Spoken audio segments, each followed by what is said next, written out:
Okay, so we're going to start talking about the red blood cells.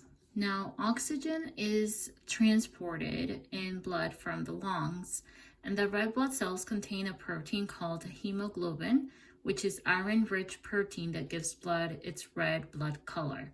Hemoglobin enables the red blood cells to carry oxygen from the lungs to all parts of the body and to carry carbon dioxide from other parts of the body to the lungs to be exhaled.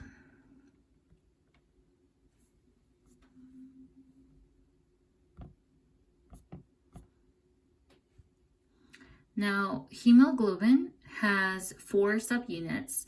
These are called 2 alphas, and it also has 2 beta subunits that function as a pair of the alpha beta dimers. So when oxygen binds to a subunit, a structure change occurs, which encourages other subunits to bind to oxygen as well.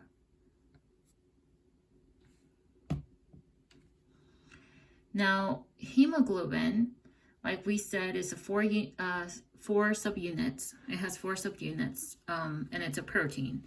And it has an oxygen binding pigment called heme.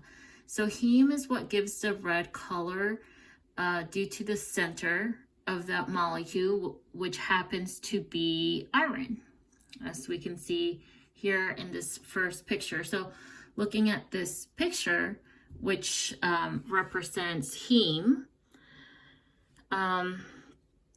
it consists of an organic compound called protoporphyrin, and it's made out of 4 parallel rings linked by methine bridges to form the tetrapyrrole ring. So there's also, as you can see, 4 methyl groups. It has 2 vinyl groups and 2 propionate side chains attached right there, but I don't know how to pronounce it.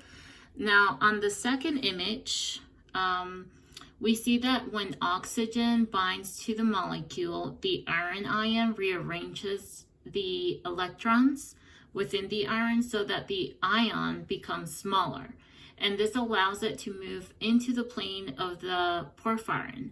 So in essence, the iron ion lies slightly outside of the plane of the porphyrin, but it moves into the plane of the heme on oxidation. So in the presence of oxygen on one subunit, it communicates to the other subunits to change the T to the R state. Now in hemoglobin, on the T state, it has a lower affinity or likiness to oxygen than the R state. Now, when hemoglobin goes through the lungs, it has high concentration of oxygen within the lungs, right? So, in fact, 98% of the oxygen binding sites are occupied.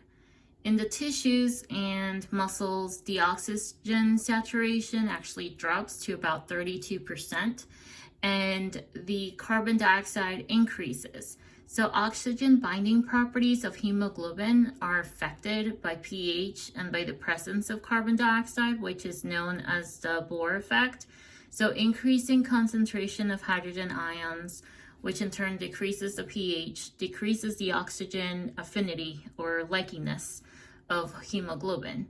So this is going to take us to the next slide.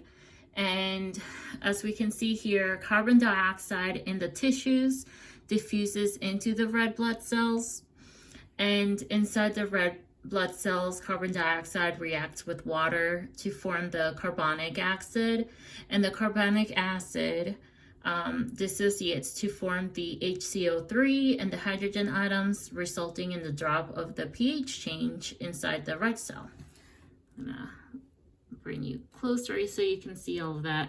So pretty much lowering the pH from 7.4, which is found in the lungs, at a 100 torr of oxygen partial pressure, to 7.2 pH and a 20 torr oxygen pressure in active muscles or tissues, this results in the release of oxygen.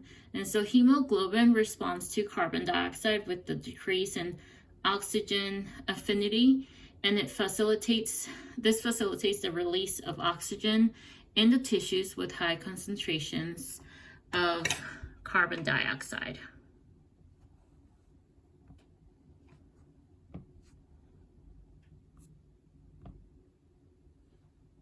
And that's the end of my presentation.